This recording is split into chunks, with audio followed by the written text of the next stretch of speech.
I love seeing that all of these people have been to Mount Vernon. Yeah, that's really awesome because sometimes we Uh, do presentations and it's only maybe mm-hmm. like 20% or so have Yeah. been somewhere. But so we're live, and with that, this is the real Martha Washington. And Liz, Okay. take it away. It's all yours. Okay. All right. It is so wonderful to not see all of you tonight because I can only see what's on my screen. But it's nice to know that you're all out there. When we get to the end, I'm going to open up the Q&A so I can answer some questions for you. Although I saw Audrey is reading the book Never Caught, and I'm going to reference the tiny little bit of that story too. So if you have more questions, save them to the end. My name is Liz, and I'm here to talk to you tonight about Martha Washington, and so I'm going to share my bona fides with you when it comes to Martha. I first started becoming interested in Martha and reading about her and exploring her life when I worked at Colonial Williamsburg, and they signed me up to deliver the Martha Washington tour many, many years ago. And then after doing that, I came up here to Northern Virginia and I worked at George Washington's Mount Vernon for 6 years. So if any of you have, for those of you who have been to Mount Vernon, say within the last 20 years, if you visited the Education Center, which is the indoor museum that starts with the giant George head and then takes him from birth until death, that was my project. And as we go through, I'm going to show you a few things from that project and some pictures that I took when we were filming the different videos that you can see in the Education Center. All right, so let's get started. Martha Washington, why are we talking about her? Well, she's an American icon, right? She was the woman who set the precedent as the very First Lady, and every presidential spouse to follow has been compared to her example. And yet, right, like any icon, she's kind of emerged in popular culture as being really more symbol than substance. You know, she in particular is oftentimes represented as this kind of fluffy grandmotherly type in the frilly white cap. And you can see that in the image that I picked for this title slide. And in the 19th century, she was elevated to this kind of icon status along with lots of the founding fathers and a few of the founding mothers. And she becomes idealized as the symbol of what they call Republican motherhood, or that historians sometimes call the cult of domesticity, because she very much is this role model for the cult. Although at the same time, it's really not that ironic to note that Martha actually was this thoroughly domesticated helpmate. By all accounts, she really reveled in domestic tasks, including running a household and raising children. So if Martha Washington is the epitome of the Virginia housewife in a time when running the domestic operation of a large plantation household required advanced skills in resource management, needs forecasting, and human supervision. There were dozens of people who worked in and around the estate and the household to ensure that the people who were there were fed, had sufficient and clean clothing, were educated, and enjoyed suitable entertainment. So one 18th century observer of women's roles, the Carter family tutor, Philip Fithian, reported that his employer's wife, Mrs. Carter, informed him that her family, 1 year with another, consumed 27,000 pounds of pork, 550 bushels of wheat, besides corn, and 4 hogsheads of rum, and 150 gallons of brandy. And another housewife, Rosalie Steer Calvert, who was a distant connection to Martha through her future daughter-in-law, pointed out that instead of going to the market every morning to buy what you want here on a plantation, we must eat veal when it's slaughtered, the same with beef, and we must plan a week in advance for everything that we will need. So it's really no wonder that Lund Washington would remark on his aunt that Virginia ladies pride themselves on the goodness of their bacon, and Mrs. Washington's charitable disposition increases in the same proportion as her meat house. Right? So Martha Washington is a domestic helpmate with the management skills of a CEO. Right? But if Martha has come to us today as this kind of one-dimensional lady, it's really partly her own fault. She was not this sentimental saver of letters. Joseph Fields, the editor of her papers, although the Washington Papers Project is now pulling her papers together too, but Joseph Fields put together what is currently the most available copy. He suggests that she routinely disposed of her correspondence, right? There are only 4 letters that remain that were exchanged between George and Martha of the surely hundreds of letters that they sent to each other during their very lengthy separations. Now, Fields even goes on to speculate that George and Martha kept their private letters separate from others the whole time, and that many may have been burned well before Washington's death. So without letters or a journal in her own voice, Martha's life is largely interpreted through the eyes of others. And that's what we're going to look at tonight, is what other people say about Martha Washington, in part. So how do others view her, right? In many different ways, clearly, right? All indications were that in her time, she was not seen as some frowsy grandma type, but a vibrant and engaging, and according to some, very sexy lady in her heyday. And those interpretations are going to change throughout her life. And she seems to have, at least to me, kind of consciously adapted her public persona to match the needs of the times. Right? So let's ask ourselves, who's the real Martha Washington? Right? Well, she was born to lower gentry or upper middling sort family in New Kent County, Virginia on June 2nd, 1731.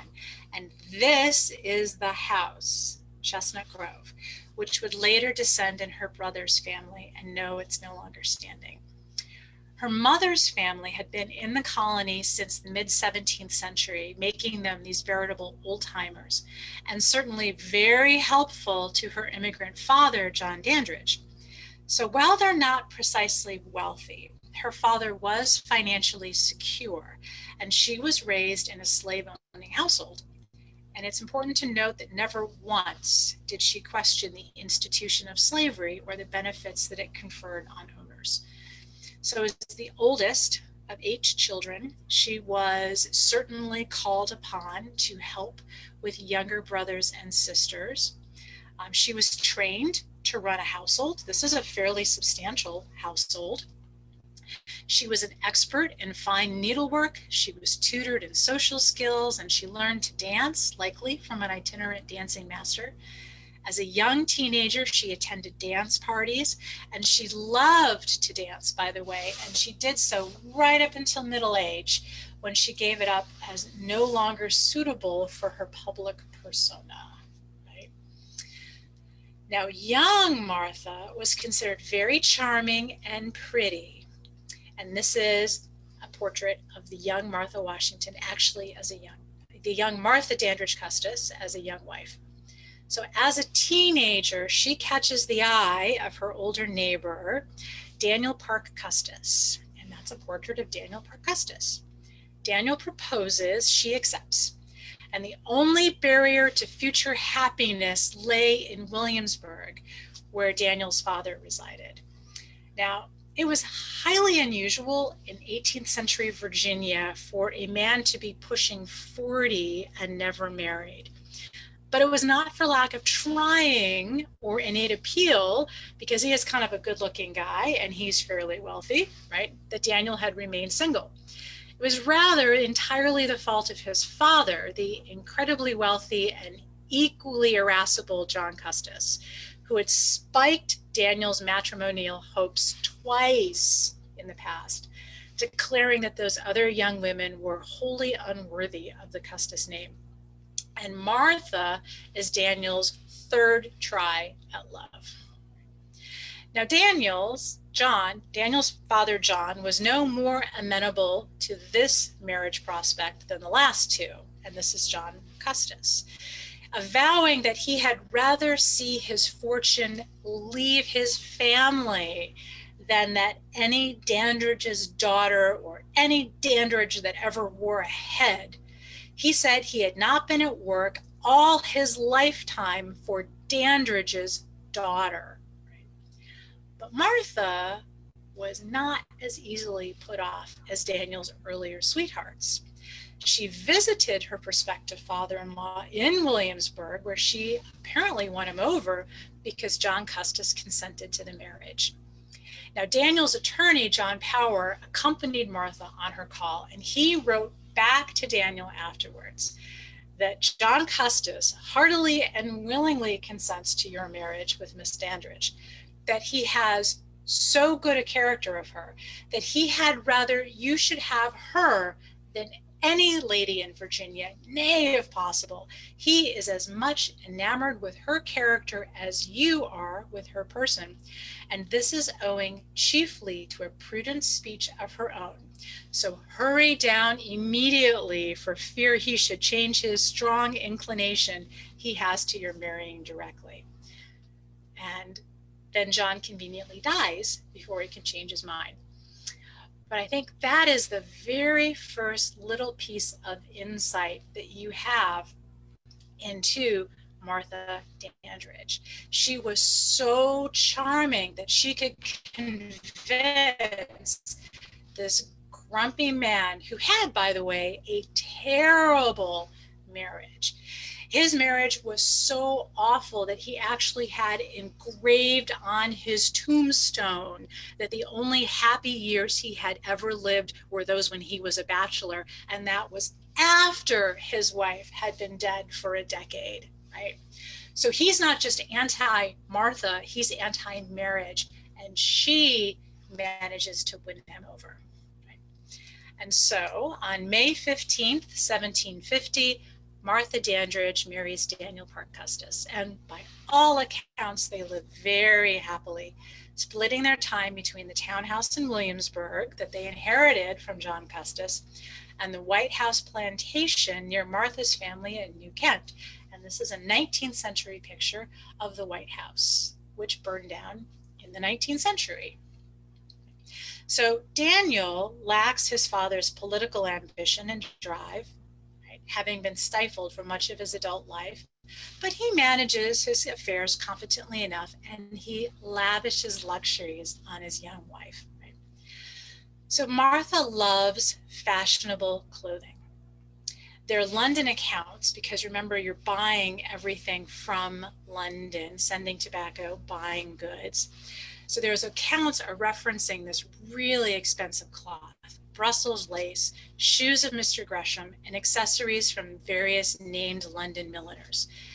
This is a picture of a pair of Gresham shoes in the collection of the Victoria and Albert Museum in London. Martha wore a shoe brand that is now ensconced in one of the world's preeminent museums. Right? What does that tell you about Martha? So the young couple sets about enlarging their family. Daniel Parke Custis II was born in November 19th, 1751. He's followed by his sister, Frances Parke Custis, in 1753. Daniel's sister was named Frances as well. Daniel the elder had a sister named Frances. John Parke Custis, named after his grandfather, was born in 1754, and Martha Parke Custis was born in 1756. And they all arrived following this typical kind of 2-year interval that you see in 18th century Virginia. And this is a painting of young Jacky and Patsy Custis. Aren't they adorable? But baby Daniel came first, and he was adored by his parents, you know, as a lot of first children are like really like special to their parents because of, you know, their first, and for the whole time they're first. And the parents were completely devastated when he died of malaria shortly before his second birthday. Toddler Fanny, his sister, dies in April 1757, just before she turned 4 years old. Now, childhood diseases take the lives of almost a quarter of white children in 18th century Virginia. Both of the children were buried in the family plot at the Queens Creek Plantation outside of Williamsburg. If you have been to colonial Williamsburg and you are driving on 64 and you see the sign that says colonial Williamsburg exit this way, and there's an exit that goes the other way, the Camp Perry exit. Camp Perry is a CIA installation, but it's also the location of where the Queens Creek Plantation was. Right? So don't go trying to visit Queens Creek because the CIA won't like it. But in this photo, oops, you can see the children's tombstones at Bruton Parish Church in Williamsburg, along with that of their father, and that's the tombstone with the fire on top of it over to the side. So Martha suffers this real wave of personal losses in the late 1750s. She loses 2 children, she loses a brother and her father, all in this very short period of time.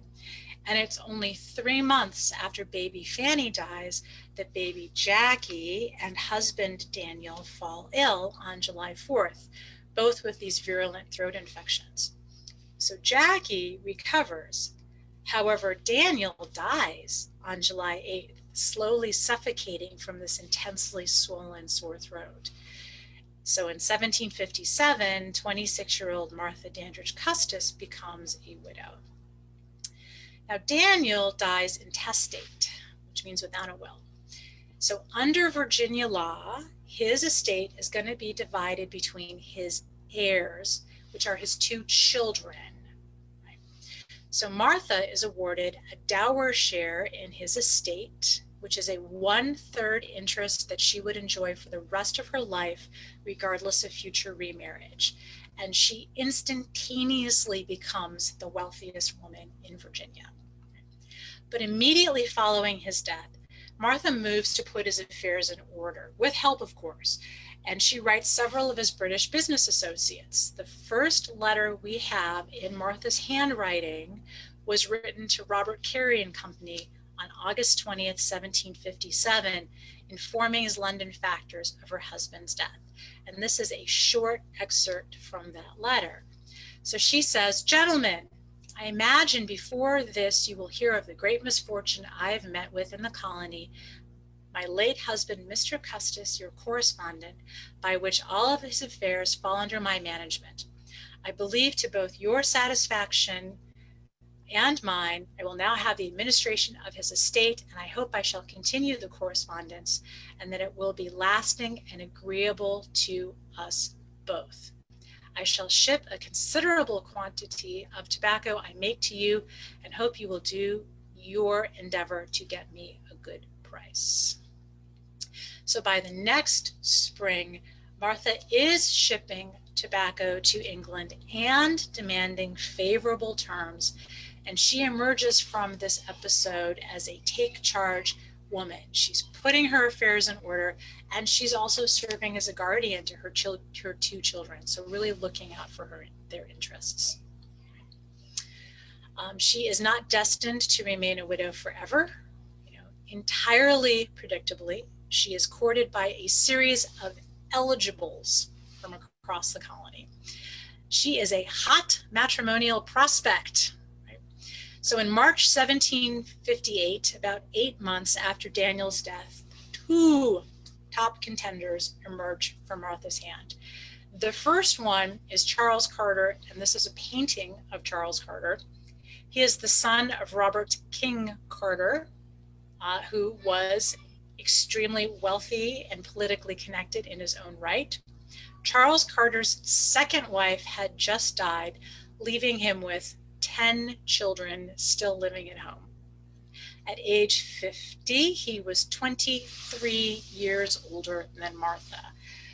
But on the other hand, he was genuinely attracted to her. He wrote to his friends, "CC is very gay since he has attacked the widow Custis. He loved her beauty and her, quote, uncommon sweetness of temper and, quote, hoped to raise a flame within her breast." Right? So it wasn't only her fortune he was chasing, it was very much Martha herself. But it's going to be really difficult for Charles Carter to compete with her other suitor, right, who is the dashing young hero of the French and Indian War, George Washington. So George, who is not nearly as wealthy or well-connected, was a lot closer to her own age. He was actually a few months younger than she was. And by all accounts, George Washington is this dynamic force of personality. He was a very confident guy. And so George and Martha, because Martha picks George, marry on 12th night, January 6, 1759. Here on your screen, you can see a replica of her wedding dress on display at Mount Vernon. It was my job to find the woman to replicate the dress. We based that particular gown on the fragments you can see on the other side of your screen that descended in her family. So she was so beloved in her family that her descendants actually cut her wedding dress up into little squares and parceled them out to various family members. And over time, Mount Vernon has sort of gathered them back in again. And you can see some of them are in really beautiful condition. And there's also pieces of lace that remain from her original dress. So Robert Carrying Company, same company she's been dealing with, is now the company that George Washington is dealing with, shipped a considerable quantity of sundry goods for a bride for the use of George Washington. We know Martha loved clothing and fashionable items. The shipment included satin ribbon, Irish linen, salmon-colored tabby with satin flowers to be made into a gown, Brussels lace, ruffles, white silk hose, satin shoes of the smallest sizes, kid gloves, one fashionable hat or bonnet, hairpins, and hair powder. So Martha Washington powdered her hair for evening. But the order also included 3 pounds of the best violet Strasbourg, which is a sweet scented snuff often used by women. So now you know. Young Martha Washington, oh so fashionably, sniffed snuff. Right? This is a picture of her actual wedding shoes.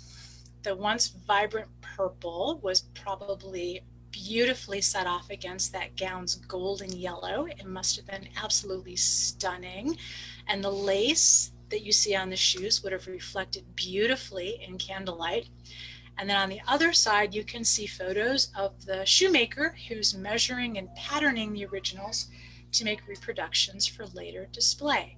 And I think seeing them next to the shoemaker, you sort of get a sense of size. So they are really tiny.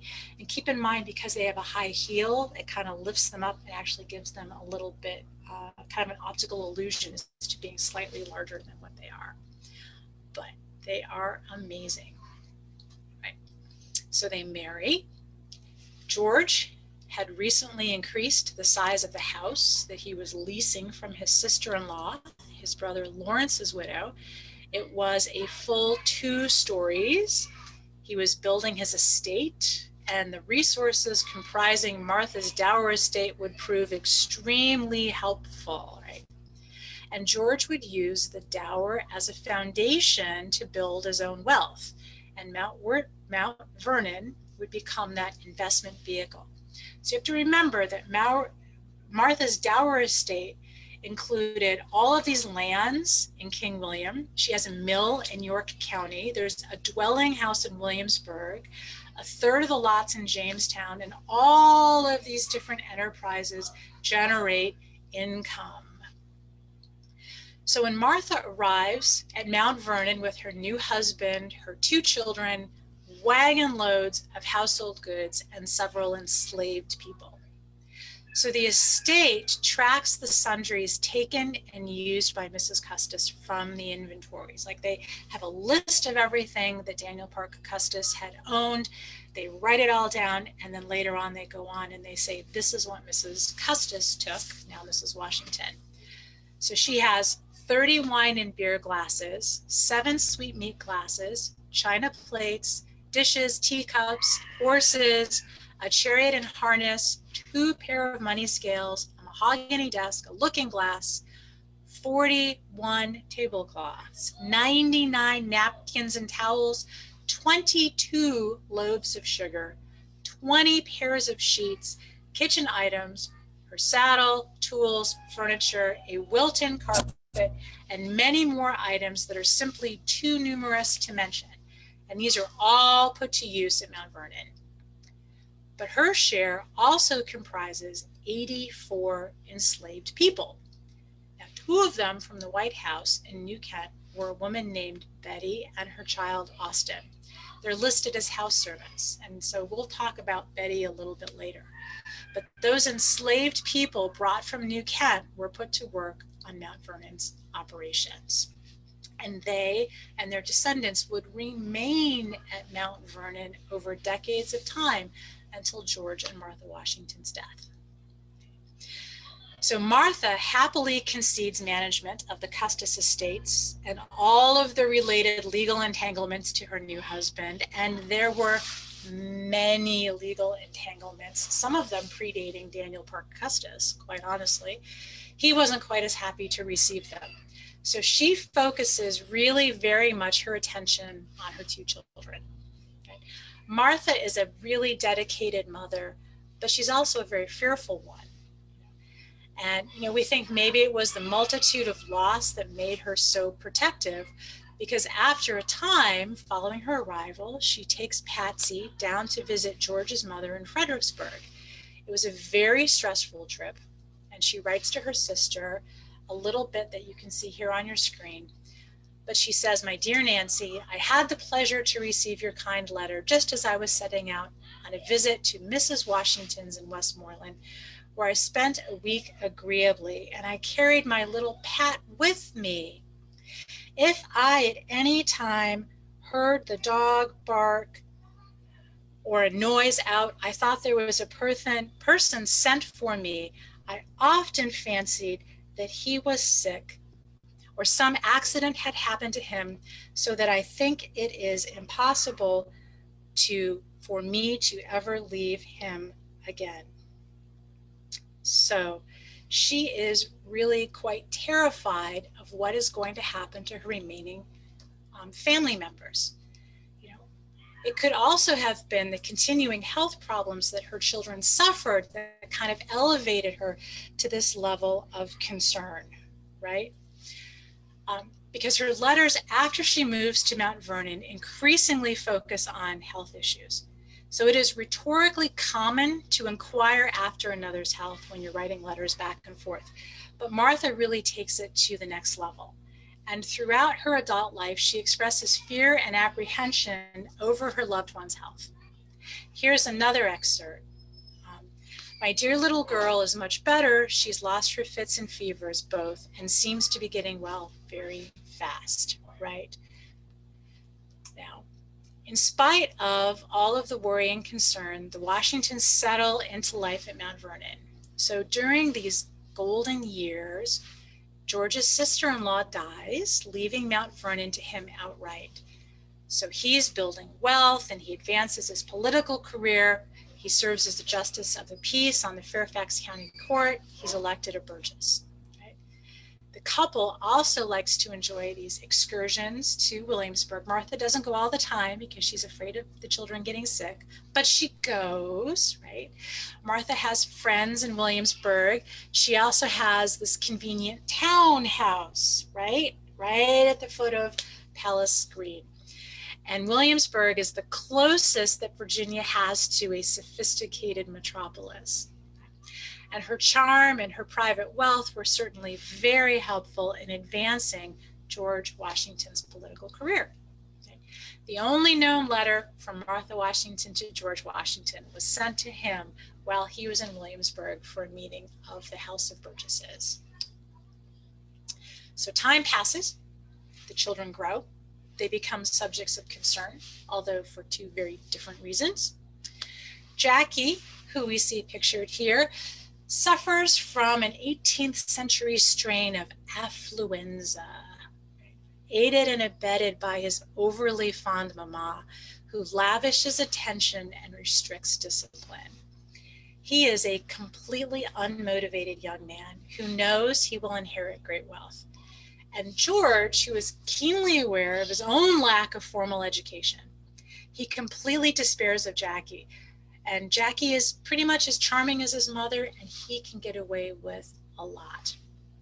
George sends Jacky at the age of 14 to live with a tutor named Jonathan Boucher. He wanted to see the boy made, quote, fit for useful purposes, at least more than a horse racer. And he delivers these very strict instructions to Jonathan Boucher regarding the need to keep an eye on Jacky. So he says, I would beg leave to request that he may not be suffered to sleep from under your roof, unless it be at such places as you are sure he can have no bad example set for him, nor allow him to be rambling about at nights in company with those who do not care how debauched and vicious his conduct may be. George Washington, 1771. Right? I'm a little terrified that he's debauched when he's still a teenager. Right? So Boucher soon informs Washington that Jacky is completely hopeless because he cannot be made to learn. And he says, I never did in my life know a youth so exceedingly indolent or so surprisingly voluptuous. One would suppose nature had intended him for some Asiatic prince. Also 1771. So Boucher's solution to the problem is to suggest a European tour. It's just the thing, with Boucher as chaperone and the Custis estate bearing the costs. So George Washington politely refuses, and instead a 19-year-old Jacky at this point is sent off to King's College in New York City, which is now Columbia University. And he was terribly sad to leave his 15-year-old sweetheart behind, his secret girlfriend, Eleanor Calvert. And she's the secret girlfriend because Jacky's parents were not at all aware of his attachment to her. He was much in her company when he lived with Boucher in Maryland, not too far from the Calverts. And her relations really foster this relationship. And so the Washingtons are very surprised to learn of this. They don't forbid the match. Rather, George asks the couple to wait. They are, after all, very young. Right? So while Jacky is off debauching New York City, right, we turn to his sister Patsy. So Patsy grows into this really sweet, accomplished, charming young woman. And she and George are particularly close. But from childhood onward, it was apparent that Patsy was really not well. So she exhibited the symptoms of epilepsy from childhood, but her seizures really start in earnest when she turns about 12. Now, epilepsy was untreatable in the 18th century, and her parents sought every possible remedy under the sun. They consulted at least 8 doctors. They dosed her with all manner of pills and concoctions. They tried mercury, they tried purges, and at one point they even hired a blacksmith to put an iron ring on her finger because that's something that had come to them through these English folk beliefs. They spent a month at Warm Springs taking the waters, but none of it worked because on June 19th, 1773, Patsy Custis dies at the age of 17. So after less than a year at college, Jacky receives the news of his sister's death, and he returns to Mount Vernon for good. His mother welcomes him back with open arms, and then George further despairs of his prospects. Jacky marries Eleanor Nellie Calvert on February 3rd, 1774. The couple moved to the White House in New Kent County. Nellie was a very sweet young woman. She was near Patsy's age and was considered a great comfort to Martha after Patsy's death. And the two women will remain very close throughout the rest of Martha's life. She really becomes a surrogate daughter. But the outside world continues. Politics start to occupy George's attention. He represented Virginia at the Continental Congress in 1775, where he wordlessly expresses his opinion that armed conflict with Great Britain was inevitable. And he does this by wearing his Virginia regimental uniform to the meetings. And so the members of Congress acknowledge what he is saying. They recognize the importance of placing a Virginian in charge of this nascent military force, and they appoint George Washington commander-in-chief of the Continental Army. And he writes Martha a quick note as he departs to assume command at the seas of in Boston, right? And it is one of the two surviving letters that we have from him to her.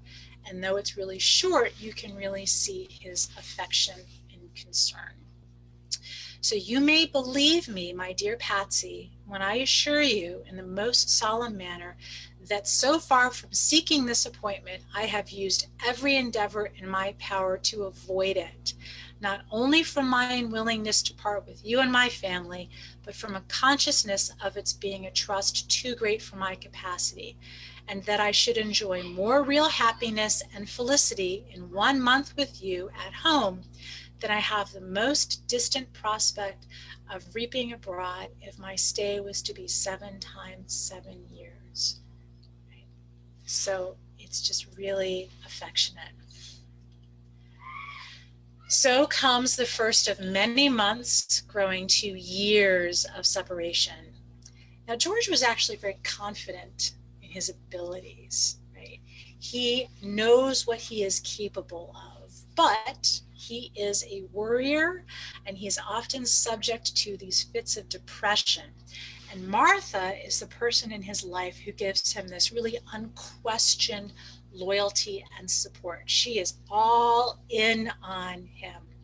So she is this emotional rock. So this puts George Washington in kind of a difficult position in that, unlike British officers who can take off for civilization when the armies go into winter quarters, George realizes that he cannot leave his army without it completely falling apart. Yet without Martha, he will fall apart. So he asks Martha to follow him to winter quarters. And she writes to a relation, "The general has wrote to me that he cannot come home this winter, but as soon as the army under his command goes into winter quarters, he will send for me. And if he does, I must go." And she does. And this is a picture of her traveling trunk, by the way, that she used during the Revolutionary War, which is in the collection at Mount Vernon. You probably haven't seen it because it's way up on the 3rd floor. Okay. So when Martha goes to winter quarters, she organizes these social interactions. And these are pictures from Valley Forge. And I saw someone was with us here from Valley Forge that were taken when we were shooting one of the movies in the Education Center. Right. So Martha becomes kind of this den mother to all of these young officers who make up Washington's family. When she goes, other officers' wives are going to follow, and she organizes the ladies to knit socks and mend shirts. She visits the troops. She very much gives them hope that things will get better. Pierre-Etienne Duponceau, I'm not good with French, but he is the French volunteer. Here's the actor who's playing him, who accompanied Baron von Steuben to America. He writes that her presence inspires fortitude, and those who visited her in despair retired full of hope and confidence. So another observer, Mercy Otis Warren, she wrote that when I was received with that politeness and respect shown in her first interview among the well-bred and with the ease and cordiality of friendship of a much earlier date. If you wish to hear more of this lady's character, I will tell you, I think the complacency of her manners speaks at once the benevolence of her heart, and her affability, candor, gentleness, qualify her to soften the hours of private life or to sweeten the cares of the hero and smooth the rugged scenes of war. And she wrote that letter to Abigail Adams in 1776. Now, Mercy Otis Warren is the first American woman to write for public consumption. She was a poet and a playwright. So she was an extremely accomplished woman in her own right. And she is full of respect for Martha Washington. And that tells you something too. So during the campaign seasons, Martha is going to return to Mount Vernon, where she is really missing family. She's missing female companionship because she draws energy from other people, and being without people kind of wears her down. So Jacky and Nellie Custis, who had moved to the White House plantation, their first child, Eliza, who is here on your left with the miniature of her father, was born at Mount Airy in 1776. That is the home of Nellie Calvert Custis. Right? Their second child, Martha, who is the other person in this slide, was born at Mount Vernon in 1777. And then they go back to New Kent County. And so Martha really misses her son, her daughter-in-law, and her two grandchildren terribly. And she even goes so far as to pressure Jacky and Nellie to give over baby Patty at that point to live with her. And Jacky writes a letter, which you can read in Joseph Field's book, kind of chiding his mother. You took the advantage of me to ask for her just after my disappointment. I do not know how to comply, for I could not have loved it better if it had been a boy. And he writes that in 1778. So yes, they wanted a boy, but he wasn't really ready to give up his baby. Right? So Jacky recognizes in this, like a plea for help, that his mother is very lonely. And he winds up purchasing a house in 1778, about halfway between Mount Vernon and his wife's family in Maryland. So in early 1779, the young family moves to their new home, which is called Abingdon. The house was constructed on what is now the grounds of National Airport. And you can see the reconstructed foundations that are located somewhere between the short-term parking garage and the main terminals. Right? Their third granddaughter, Nellie Custis, was born at Abingdon, and the young family visits Grandma quite frequently. Right? In fact, baby Nellie was actually sent to live at Mount Vernon shortly after her birth because Mama Nellie was so sick afterwards that she was unable to nurse the newborn. So Mrs. Anderson, who was the steward's wife at Mount Vernon, served as a wet nurse. Nellie Parke Custis would live her entire childhood at Mount Vernon. And you can see, if you visit today, Nellie Custis's harpsichord. The other picture is Nellie Custis's paint box, which is not at Mount Vernon because when it went up for auction, Mount Vernon lost out on it. So over the next several years, Martha is going to divide her time between Mount Vernon and the Army's winter quarters. Now, George made one visit to Mount Vernon during the war when he stopped for a few days as the Army moved south, following Cornwallis towards Yorktown. Jacky accompanies his stepfather to Yorktown as an aide-de-camp, and it's there that he attracts of camp fever. So there's all kinds of things running through the camps. The water's terrible, it makes people sick. And he is removed to his uncle Burrell Bassett's home called Eltham. So Jacky actually dies on November 5th, 1781, and Martha and his wife Nellie were at his side. So they got word and were able to make it down to be at his bedside. And the family is completely devastated following his loss. So Martha has now outlived all four of her children. The widow, Nellie Custis, is going to reside at Mount Vernon with her four children for 2 years before she remarries in 1783. And these are the other two children, Nellie Custis, George Washington Parke Custis. So Nellie will express her apprehension to Lund Washington on how the Washingtons are going to view her decision to remarry, right, as well as her prospective partner, Dr. David Stewart, who lived in Alexandria. Now, Jacky, her late husband, had followed in his father's footsteps by dying without a will. And moreover, he was not a careful businessman. So that Abington plantation purchase was particularly vexing due to the really punishing interest rates that Jacky had agreed to. Compound interest, not simple interest. It would take 10 years just to resolve Abington. So Nellie Calvert Custis's desire to remarry is entirely practical, right? Yet she was aware that Martha was going to be upset at losing her grandchildren and daily living with her grandchildren. George Washington Parke Custis, who was born in April 1781, was born a few months before his father's death, was also nursed by Mrs. Anderson at Mount Vernon, and he, like his older sister, never lived anyplace else. So though Nellie is conflicted about remarrying, she does, and then she moves away. But she left her two youngest children at Mount Vernon with their grandmother. Now, years later, she wrote a letter to Tobias Lear, and she talked about her unhappiness at being parted from Nellie and Wash. And she said that she'd felt pressure to give up her youngest children, who would then grow up as the Washingtons' adopted children. In 1790, she says, "What could I do?" she asks.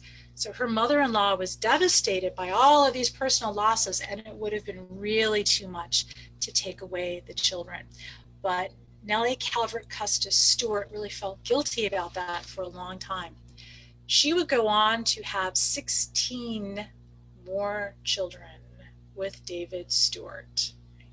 Eliza and her sister Patty often are visiting Mount Vernon, where they surely enjoyed the peace, right? The peace and quiet relatively, as well as Martha's lavish affection. And Eliza in particular writes about how energizing it was to be in her grandmother's presence, how special she felt, not just because her grandparents are famous people, but because her grandmother makes her feel that special, right? And of all the children, she knew her father the best because she was the oldest and really missed him and her place in that family the most. But the Washingtons, following the war, they're not going to stay in retirement as they had anticipated. George becomes the first president in 1789. Martha follows him to New York to settle into life as what she calls a state prisoner. Now, they very much understand the importance of accessibility. They want to avoid the appearance of being a monarchy like in Europe. George received visitors during this formal weekly reception on Tuesdays, and Martha held what were called her levees on Fridays. And it's here that George is able to interact with guests much less formally. Abigail Adams says, "This is a ceremonious business in which the company make their bow to her, and the ladies seat themselves. The gentlemen are standing about the room in a heap or in smaller circles. And apparently they serve coffee, tea, cake, ice creams, and lemonade," right? But George very much is bearing this kind of a burden of the reputation for greatness, and people hold him in awe. And Martha humanizes him. She softens his image. Abigail Adams describes her as one of those unassuming characters which creates love and esteem. A most becoming pleasantness sits upon her countenance, right? She finds that herself much more deeply impressed than I ever did before their majesties of Britain. So Abigail Adams is very impressed by Martha Washington, considers her a very close friend, and one would think that Abigail Adams is actually not a very easy person to impress, right? The opposition party, however, because they do have political parties forming, are not as impressed by Martha Washington. So Jefferson describes Martha Washington as a rather weak woman whose resistance to flattery could be attributed to the goodness of her heart, not the strength of her mind. And Jefferson points out that George is somewhat thin-skinned, has a high level of personal integrity, but George resents accusations of operating from self-interest or comparisons to the European monarchy. And because the opposition knows that that makes him crazy, they continue to lobby those attacks, launch those attacks. So Jefferson says he is extremely affected by the attacks made and kept up on him in the public papers. I think he feels those things more than any person I have ever yet met with. And Martha takes those attacks very seriously and very personally. So Martha's quote to a visitor following Washington's death, she spoke of the election of Mr. Jefferson, whom she considered as one of the most detestable of mankind and as the greatest misfortune our country has ever experienced. So after the presidency, the Washingtons return to Mount Vernon, where they are deluged with guests. One of them describes Martha Washington as she was at one time one of the most beautiful women in America, and today there remains something extremely agreeable and attractive about her. Benjamin Latrobe, who met her, becomes the architect of the Capitol, says afterwards, she gave me an account of her family in a good-humored, free manner that was extremely pleasant and flattering. She retained strong remains of considerable beauty, seems to enjoy good health, and to have as good humor. She has no affectation of superiority in the slightest degree, but acts completely in the character of the mistress of the house and a respectable and opulent country gentleman. So here again you see that Martha really understands social norms and how to manage appearances. She is adaptable. As a young wife to a much older husband, she was very fashionable and knew how to be a charming hostess and a good mother and how to appear in a way that would support the position that the Custises had in society. When she became the matron to the nation, she consciously adapts this very plain clothing style, although always of the best quality. She gives up dancing as something for the younger set, not appropriate for a lady of her age. She was, not that old. But she also kept very much up to date on political news and was noted for her ability to converse on any topic. Any topic. She's remembered for saying, the greater part of happiness or misery depends on our dispositions and not on our circumstances. So some people like to attribute this to a kind of a positive personality. I actually suspect, having done a lot of thinking about this, that it's kind of more attributable to her being not a whole lot self-reflective. Right? Martha, through what she does write and what people say about her, really accepts life at face value. This is a picture from the movie. She experiences tragedy, for sure, but she's also very deeply religious, and she ascribes events to God's divine will. She heaps excuse after excuse on the poor behavior and decisions of her son, right? While George evolves in his thinking about slavery, she doesn't. She never questions it. She felt a great deal of personal affection, for example, towards Ona Judd, the enslaved teenage girl who tended her clothes and dressed her hair and looked after her grandchildren. And she took it very personally when Ona ran away from Philadelphia, urging George to retrieve her. Now, Ona's mother, Betty, came with Martha from the White House after marrying George.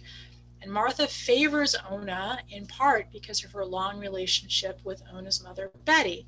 But Martha never did understand why Ona would choose freedom over serving her and her family. Right?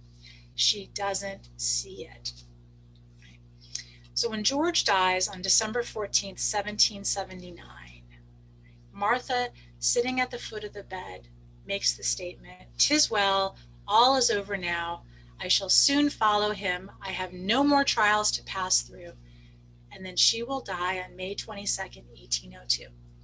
She was very much his agreeable consort for life, with whom he hoped to find more happiness than I ever experienced amidst a wide and bustling world. And there is largely the story of the real Martha Washington.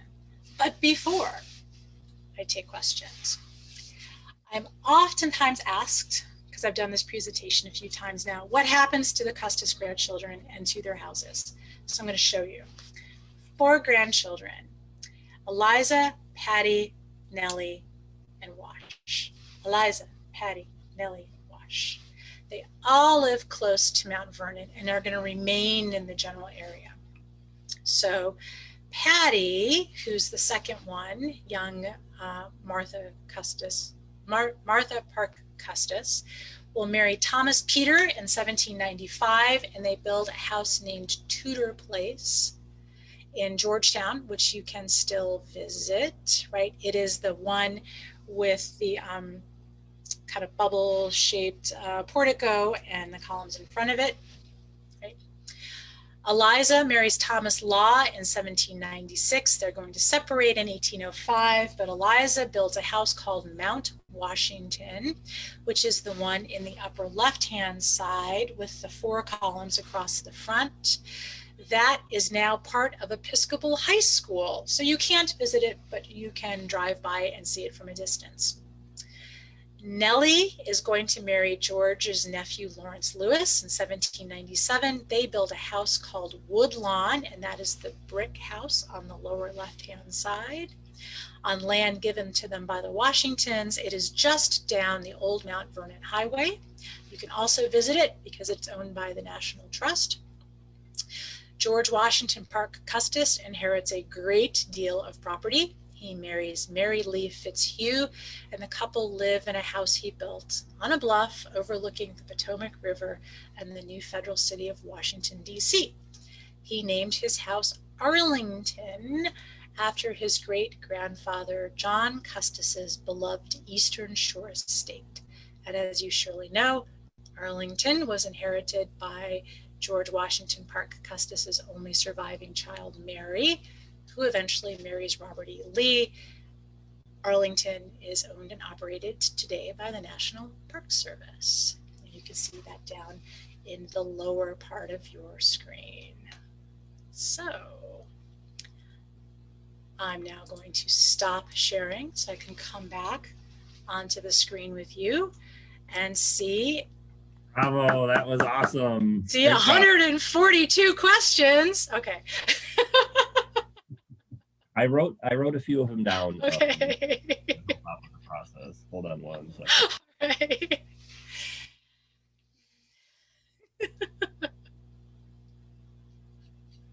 So an interesting Right. question came in. What kind of accents did people have back then? Like, would they speak in English that we'd recognize, or was it British accents, or not sure? Yeah. That's such an interesting question because, there's no audio recordings of people from the 18th century, but there are people who study this, right? And they think about it. So if you look at the way letters are written, they are very much natural language, particularly if it's like a Martha Washington letter, because she actually wasn't a great writer. And they probably sounded kind of like English people today, but also the Southern accent that is not as prevalent as it used to be kind of came out of that too. So I guess that's just a way of saying it's sort of hard to know. Okay, no problem. And then what about another interesting question came in? It was Mount Vernon ever targeted by the British during the American Revolution? And did they ever visit there while the war was going on and bother Martha? Yeah. Oh, they did. They did actually. And it got Lund Washington in sort of a lot of trouble because some ships came down the Potomac, and he actually gave them supplies to make them go away. Like he gave them, like food. And George Washington said afterwards, "You really shouldn't have done that. obviously I'm paraphrasing, you really shouldn't have done that because that was bad. It's, you know, you should have let them do whatever they were going to do. There were also, so remember, there were also a few enslaved people who took the opportunity to run off and join the British because the British had a policy, or they told enslaved people that anyone who came over to join them as contraband effectively would then be freed after the war was over. Now that turned out not to be so true, but there were some enslaved people who took their chances. Oh, okay, that's interesting. And then someone says, I'm kind of paraphrasing, but they said, you know, there's a big debate about Sally Fairfax and her relationship with George Washington. And what's your opinion? Oh, yeah, people love Sally Fairfax, right? So I think so Martha Washington's position on the subject seems to be that she knew that George had kind of what amounted to a super deep crush on Sally Fairfax, and that she seems to have gone into the marriage kind of with this understanding that he had very warm feelings for Sally Fairfax, who, keep in mind, was at the time married to one of George Washington's best friends, and that Martha felt very confident that she could peel that affection, you know, have it redirected towards her. And, you know, she was right about that. So a lot of, you know, it's this kind of notion of courtly love, right, is still a thing in, you know, among certain wealthy classes in 18th century Virginia, you know, that comes out of like that Renaissance period all the way and rolls up. Mm-hmm. So it is perfectly acceptable socially to, you know, express romance towards safely married ladies. But yeah, and he may have felt, he may have felt a little bit more deeply, but, you know, his attention goes to Martha and stays there. Okay, very good. And then what about so presidents throughout history, their reputation or image changes over time. Like, for instance, a good example is Harry Truman. When he left office, he had a very low approval rating. Now he's considered one of our better presidents. Andrew Jackson's image is kind of deteriorated for various reasons. Yeah. What about, does that happen with first ladies too? And has Martha Washington's image always been kind of consistent for the past like 100 or 200 years? Oh, you know, poor Martha Washington, right? So, so I think one of the things, like, so when you look at history, so if you're a historian and you're looking at history, so kind of from a popular perspective, is that people today tend to admire people in the past who are reflective of our contemporary values, right? So in the 19th century, the contemporaries' values, like, so especially around the centennial, so in 1876, there's a lot of things that are happening in our country, and there's this real resurgence of nationalism, and, you know, looking back to this 18th century really wonderful time, kind of like how we think about the 50s today, but, you know, focusing on foundations of the country and the founding fathers and the founding mothers. And Martha is revered, really, and very much so, because she epitomizes what is considered the ideal woman of the 19th century, because she is this helpmate, right? She is kind of all in on that. Now, in the 21st century, a lot of 21st century women do not look to Martha Washington per se as a role model for themselves, because they have different values and different aspirations. So the more popular first ladies are people like Eleanor Roosevelt, right, who was a lot more activist, who was a lot more public in her presentation as first lady, right? So it's not so much the people, it is how we in the present interpret or as we value them. Okay, that makes sense. And then I'm not sure if you mentioned this earlier, I stepped away for a minute, but what happened to the guy who came in second place in the to George Washington and the Martha Dandridge Custis competition. He found somebody else, right? Because, remember, 10 children still living at home or not, right? He is still incredibly wealthy, well-connected, and so he found wife number 3 with no problem. Okay. Yeah. And then, so you kind of talked about this a little bit in your previous presentation, but like, how would Martha Washington and George Washington get to know each other? Would they go on dates to things, or would he go visit her at her house, or are they meeting in social places, or like, how are they getting to know? Well, so George Washington Parke Custis, so the grandchild, later on, he writes a lot. He makes an entire career of being a sort of a gentleman farmer and the chronicler, the holder of the Washington history. And he says, not that he was there, of course, but he says that George Washington visited the widow Custis. So she's not super out and about, really, but he visits, they exchange letters, and they kind of come to this understanding. Now, it's a different time period, and there is a lot of pressure for young widows to remarry. Martha was, she was a take charge woman, but she didn't really have the skill set to run all of the business operations of a plantation, and also manage the estate. Remember, there's no will, right? And so there's no trustees, and there's a lot of things that are in flux. And there was this massive lawsuit that had been going on for a number of years. And so she needed to get remarried, and he was a great prospect. Okay, that makes sense. And then what about at Mount Vernon? You talked about how George Washington was running like the business side of things. What about like inside the house? Like, who's picking out the colors and the furniture and designing the additions? Is that like 2 of them, or is he doing that, or is she doing that, or? Well, no, that's George Washington. So that's the male purview in the 18th century, right? Is picking out paint colors and furniture, and if you're importing something, especially like a fabric from England, you don't really know what it's going to look like before it arrives. You send a letter saying, I'm looking for something kind of along these lines, and then you take what you can get. But George Washington spends most of the Revolutionary War planning the new room, the large dining room that's added later on. So, yeah, interior design, mostly a man's job. Really? Wow. Okay. When does that change? Any idea? Probably in the 19th century. So the Gilded Age, still kind of a man's job, but there,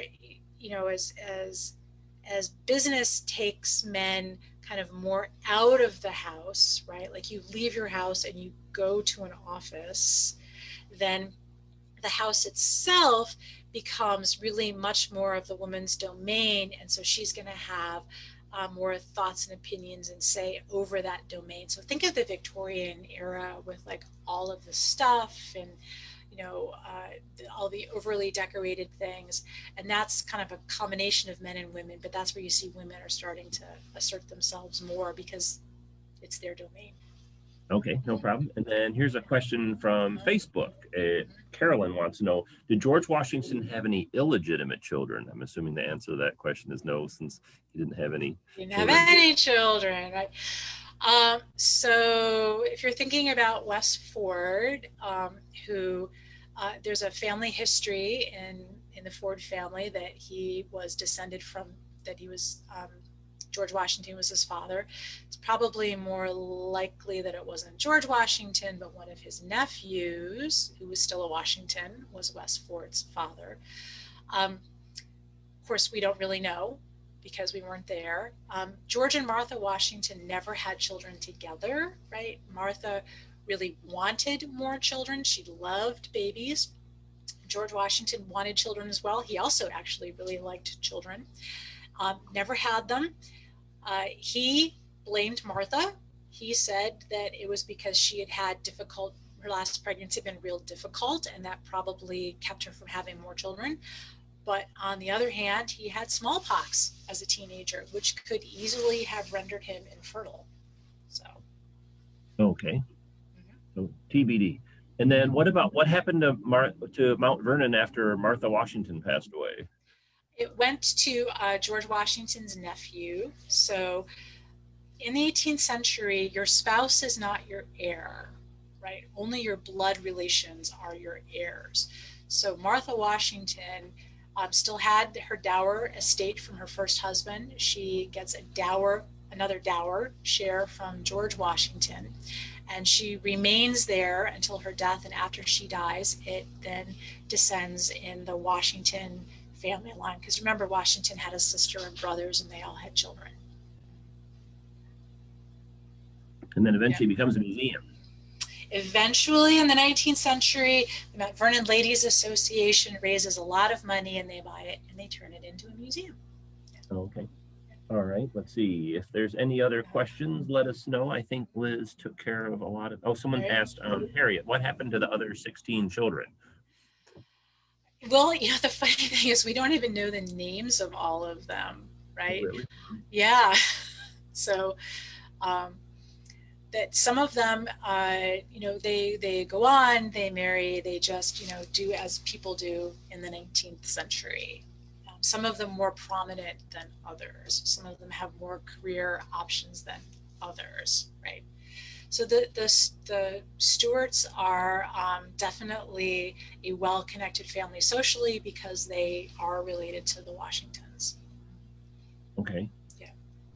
And then was there any controversy, Martha Washington visiting George Washington? You kind of mentioned earlier she was like the camp mother, but was anyone like jealous of the fact that he gets to bring his wife and the other people's spouses are back at home doing whatever it is they were doing? Well, as soon as she comes, that's the signal for all of the other wives to come too. Oh, really? So, okay. Yeah. So she sets up these like social, like these ladies circles, right? They have their own their families, if you will. And they get to know each other pretty well. Mm-hmm. And then how come they haven't really made movies about Martha Washington? Does it go back to what you were saying earlier about the kind of contemporary, we look at the first ladies kind of based on contemporary? Yeah. So, there have been some mini series about George Washington, and he's like George Washington's like the action hero, like for most of the 18th century. And a lot of people have just not been engaged by Martha Washington, and I say it is partly her own fault because she didn't keep a diary, right? She actually didn't really enjoy writing, which is probably why she didn't keep a diary. She didn't really save letters from other people a whole lot. People did save her letters, but they're a lot of them are consumed with like, how's your health? My health is not good, right? Well, maybe that'll change. Yeah. We'll have the Martha Washington film starring Angelina Jolie or something. Oh my goodness, right. Coming soon. And then let's see, another question, does Martha Washington still have living descendants? Yes. Because remember, she had 4 grandchildren, and the grandchildren had children, and so on and so on and so on, right? Okay. Remember, Robert E. Lee's descendants are descended from Martha Washington. Right? Yeah, that's a good point. Yeah. And then I know the answer to this one, but I'll let you answer it. Where's George and Martha Washington buried at? They're buried in the tomb at Mount Vernon, each in their individual sarcophagi. So, which is a funny story because some people wanted George Washington buried in the Capitol. Yes. Kibosh on that and said no. Yeah. Oh, well, actually, she agreed. Adams asked, and she reluctantly agreed, but they never came and got him. That it was too late. Okay, no problem. Yeah. All right, well, I think that's enough of the questions. Okay. But thanks so much for being here. This was awesome, especially since it was an encore performance, and you did the presentation with us a few months ago. That was terrific. And if you joined us late, I'm trying to record this, and if everything goes well, you'll be able to listen to it if you joined us late, so don't worry about that. And have everyone a great rest of your evening and rest of your week, and hope to see you sometime in the future. Yes, and come to Robert's next event. Yeah, or your next event, whatever that may be. I'll send you. Oh, yeah. Okay, thanks, Liz. Thanks, everybody. Have a great evening. Thank you.